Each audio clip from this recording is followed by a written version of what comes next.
Well, my name is Richard Mallick. I go pretty much by Dick Mallick. I was born here in Missoula, 1933, and except for my 2 years in the military, I've spent all my life here in Missoula. Okay. I decided, I guess, after I spent a year at Fort Orden, California, and another year in Germany, which was wonderful over there. I was in Heidelberg, and I worked for 3 colonels that had been in World War II, and when they found out I was from Montana, they said, "Oh, go do anything you want. We know you'll get your work done." Right. So I really enjoyed it over there. I had a 49 Mercedes-Benz that I bought with another fella, and we used to go drive all over, drove to Barcelona, Spain, and just had a lot of, it was more like a vacation than an army duty. Okay.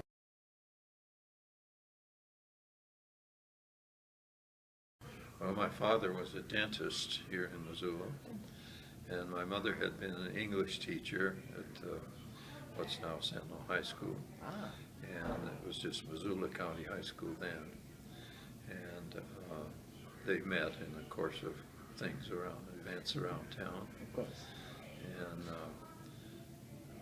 I have one brother who's 4 years older than me. And he was in the Korean War. I was fortunate that my military service, I missed all of the wars that were going on. So.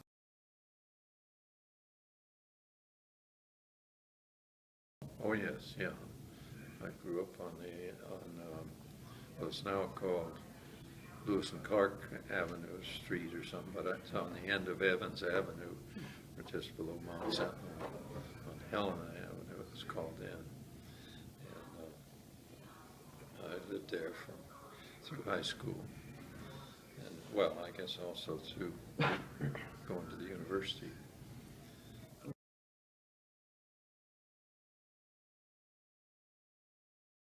He was very good to me. My mother used to put words in my mouth to tell him how much I thought of him.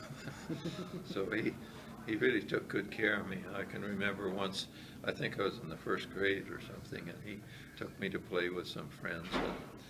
And they said, well, they'd play with him, but they didn't want me along. So he said, well, we're both going back home then. So he was very good to me. We got along fine together. He taught me how to ski and did a lot of downhill skiing. So had a very good life.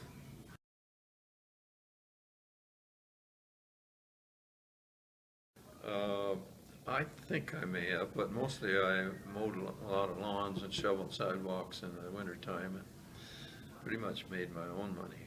Okay. So how did you spend it? Did you save it or did you blow it right away? Well, I usually spent it on a car. Those older cars didn't run very well, last very long, so it was a good education to have to learn to fix them. Yeah. My brother was kind of a mechanical genius, so he was really good at taking cars apart. I remember one occasion he bought a car that had been in a head-on collision.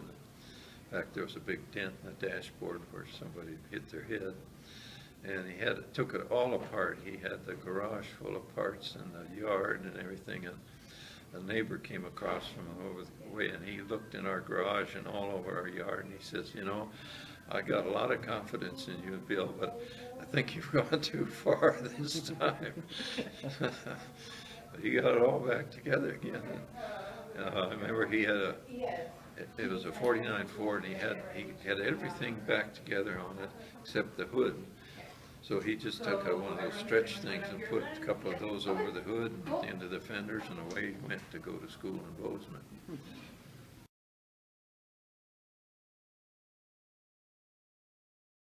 Well, I can't recall what they were. I'm sure I had some. Washing dishes, I'm sure that was one of the things. So. And mowing the yard.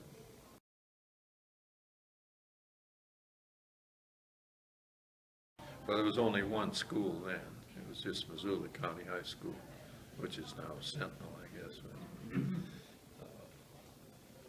then Paxson Grade School at the University of Montana. Okay. Were you a good student? My brother was the good student. He was a genius. I remember I went to Bozeman where he went to college there. We were both SAEs, but I was going here. And the house mother there said, you know, I never ever saw your brother open a book. She said, I don't know how, but he graduated first in his class. So, but he could speed read. Wow.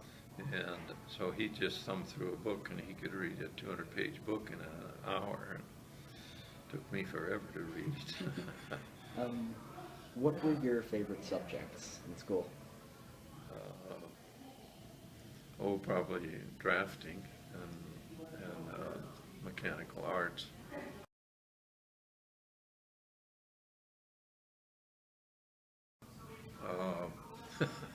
Probably the only hero was Superman, Captain Marvel. But other than that, Who did you look up to? Well, probably my brother more than anybody. Okay. And I say he was really good to me.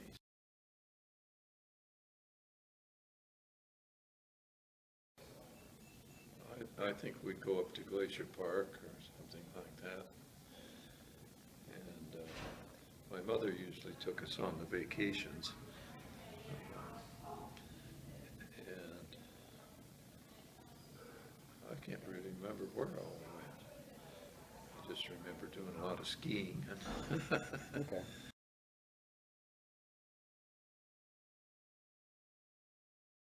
Well, we pretty much stayed around home. We'd go out to get a Christmas tree and cut one down, decorate that at Christmas time. My mother grew up in eastern Montana, but there's not much there to go spend on vacations. But she did have a sister that lived in Alexandria, Minnesota, and they had a lake place.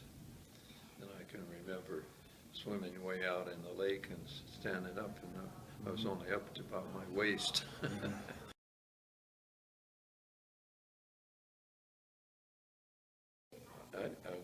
I don't recall that I had any. I just took general business. I thought about becoming an accountant, and I started taking accounting, and I thought, boy, this is beyond me. I'm not smart enough to get into become a CPA and so on. So I just got a general business degree, and I can't even remember what my early jobs were. Working in a grocery store, and then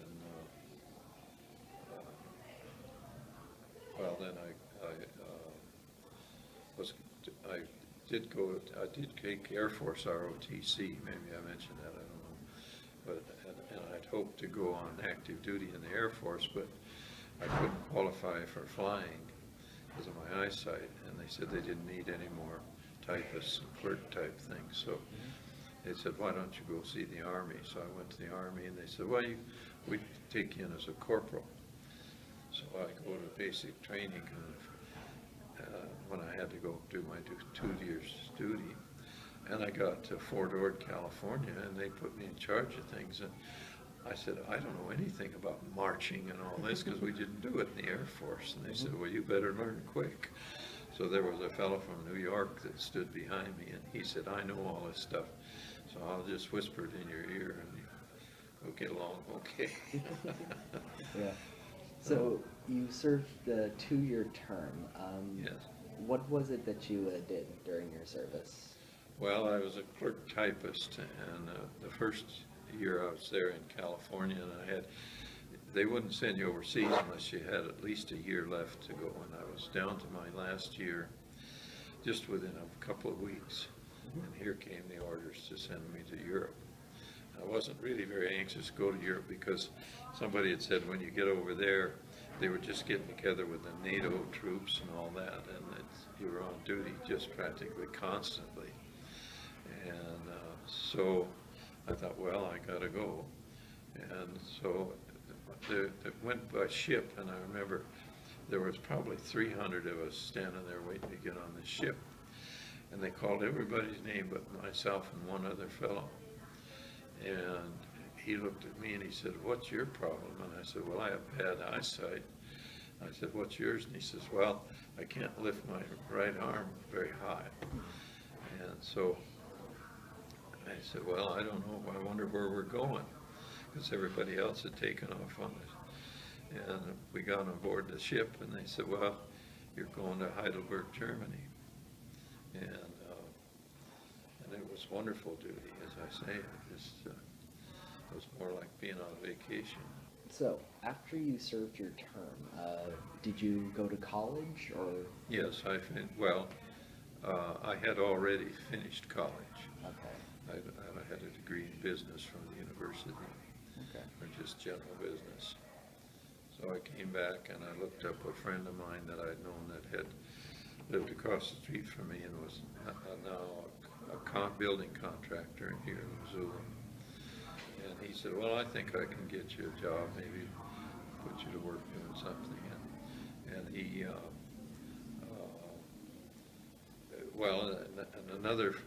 I got involved with real estate and so forth. And then a fraternity brother and a friend of mine that had been in World War II was in Helena with the FHA and BA. And he said, "I think you'd make a good appraiser." So he started sending me out to do work on appraising things. At first I had all of western Montana, and all I had to do was drive by and make sure the property existed. And then finally it got to the point where they wanted you to go make sure it was in decent shape and had a foundation, because there were some houses that had just been built with a wood foundation. Yeah. And I remember one house that was the Anaconda Company out in Bonner, of course, was a wood producer. And I got a house that they had some company houses there. And I went out there to look at that house, and my gosh, it was on a wood foundation, because that's what they did. They made wood, but they treated the wood. So I called this friend of mine, Helen, and I said, "Well, gosh, this thing is as good as concrete." Because he says, "Well, we can't take it because it's wood, no matter what." Yeah. And so finally the fellow that wanted to buy it got kind of upset, and he took it, and it went along through all the process, and finally they decided, well, okay, if those Anaconda Company houses had been built with waterproof, why they'd accept them. So. Yeah. How long did you work as an appraiser? Well, I did that for a while, and then I went into the fire and casualty insurance business and built up a pretty good insurance business. Then I sold that and became an appraiser. Did that up until I retired.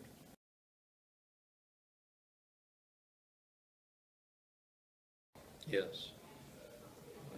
Wife and 3 children. Nice. Where did you meet your spouse? Well, strangely enough, my mother worked at the state correspondence school as a teacher.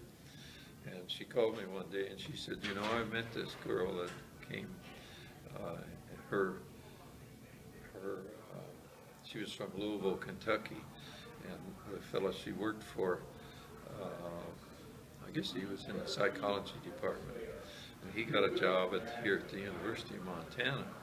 So he told her, he said, "Well, I'm going to Montana. Do you want to follow me?" And she said, "Well, yeah, that sounds like it'd be interesting." So I actually met her through my mother.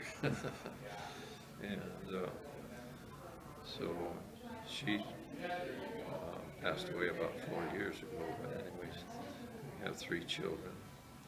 And what was her name? Your spouse? Janet. Janet. And so anyway, our 3 children, one of them lives in Bozeman, and one lives in New York, and my daughter lives here in Missoula. What are your kids' names? Susan's the oldest, and her husband is a pharmacist. And although her first husband she married in California, And she said, I want to raise my kids in Montana. So she and their oldest daughter came back to Missoula, and he never came here. He just says, I love California and I'm going to stay there, so if you want to get a divorce, go ahead. So she did, and then she met a childhood fellow that she and he would walk to the Lewis and Clark school together when they were in kindergarten. And so they're now married, and her kids just love him. They call him Dad. So anyway, and I worked for, as I say, as an appraiser. Yeah. And then the fire and casualty insurance business. Other than Susan, what were your other? Pardon? Other than Susan, what were your other two Oh, kids' names? My oldest son is Stephen, and lives in Bozeman. Okay. And works for hardware, manages the plumbing and the electrical department in a hardware store there. And my other son lives in New York. I'm not just, he had dyslexia and was a little bit, had some learning difficulties. But the computers had just come out, and he started playing with a computer, and he could do wonders with that thing. So whatever it is he does, he works on a computer for the government, I guess, back in New York, and does very well at that. And has a partner that he's gay, and so he and his partner, my son bought 15 acres and a fancy house there in New York on this hillside, and it wasn't built by Frank Lloyd Wright, but it was built in that design, and so it's kind of an interesting moment. He's done very well.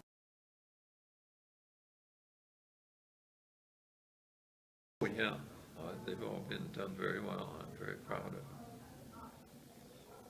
What was the best part about it? Well, we got together as a family and got along very well together.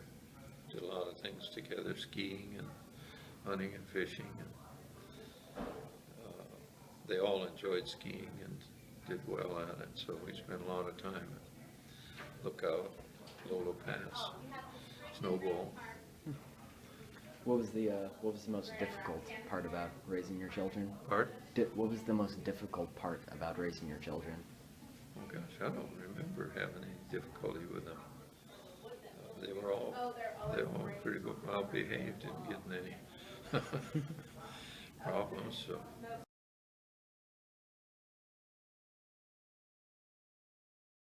Yes, yeah. My daughter has 3 kids, 3 children. But my one son lives in Bozeman, and he has he had a lady friend that he did a lot of things with. They just never decided to get married, but she finally moved to Missoula and did get married, and lived right across the street from me. So when he'd come to visit, he'd go over to see her, and she was always asking about him. So kind of a strange relationship. Anyway. How did it feel when you became a grandparent? Oh, I was very pleased with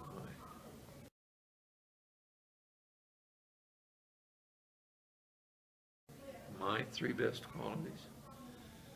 Oh, God, I don't know what that would be. I'm probably easy to get along with, I think, and that's probably it.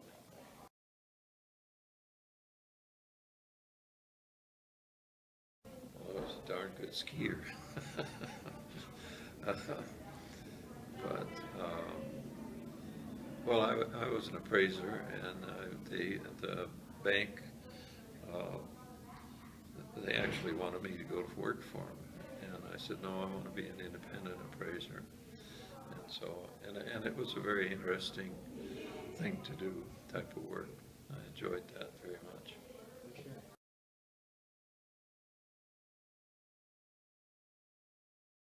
No, I don't think so. I think I was brought up with enough background and intelligence to not get into trouble, to be honest and straightforward about things.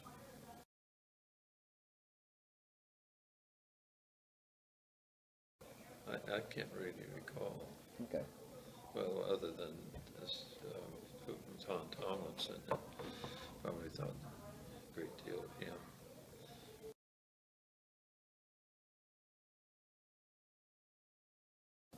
Well, I guess getting promoted in the military, they promoted me as fast as I could.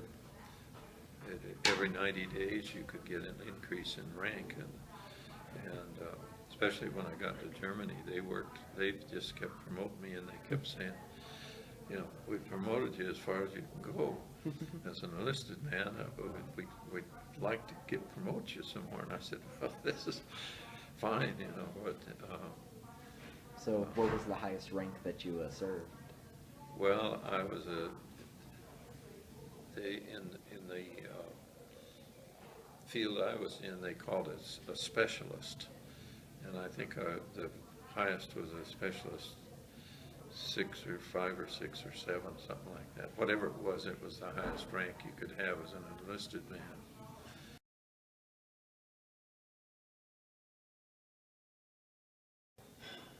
I don't think so.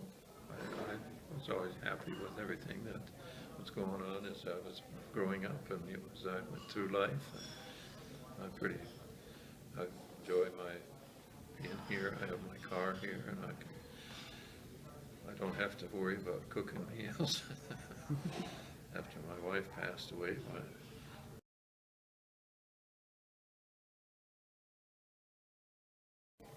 probably my sort of optimistic attitude.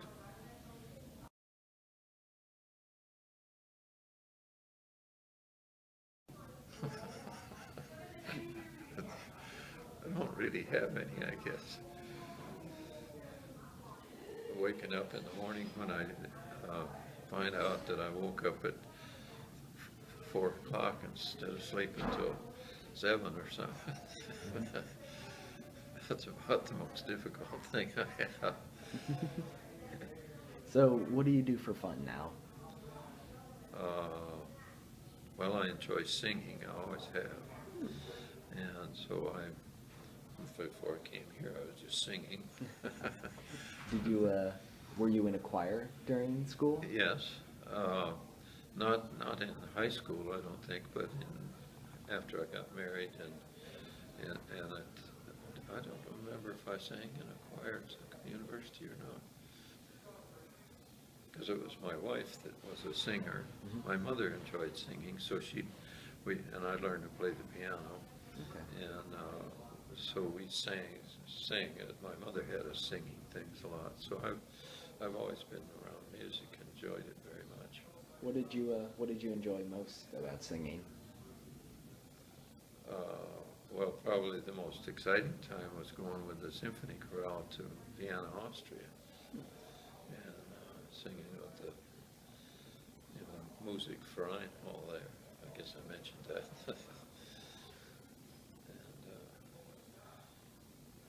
And I wondered what here.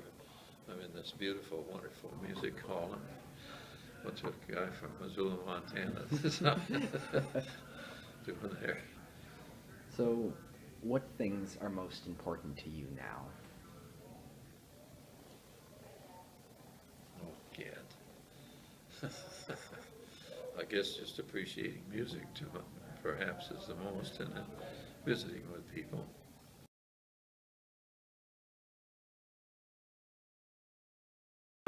I really don't worry much about it. It's just inevitable, and I'm glad that I'm still alive.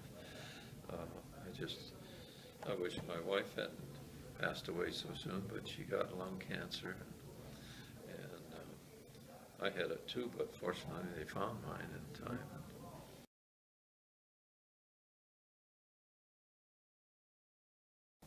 I'll be honest with everybody and dwell on the good things. To have friends that are real friends, and have good health.